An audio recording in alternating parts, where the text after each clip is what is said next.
आदरणीय दादा म्हणजे केवळ एक व्यक्ती नव्हते, तो एक विचार होते, एक व्यवस्था होते,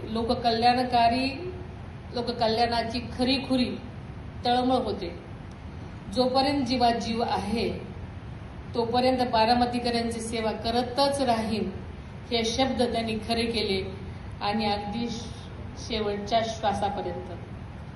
दादांची जागा कुणीच घेऊ शकत नाही हे तरी बार सत्य आपल्या सगळ्यांना माहिती आहे. पण त्यांच्या विकासाच्या विचारांना पुढे नेण्याचा निर्धार मात्र मी केला आहे. दादा शब्दाला जागणारे होते. दादांचा एकही शब्द खाली पडू देणार नाही. दादांना साक्षी ठेवूनच मी तुम्हाला हेही वचन देते. माझ्यासाठी केवळ पार्थ आणि जय हेच माझं कुटुंब नाही हे मी पहिल्यांदाही म्हटले होते.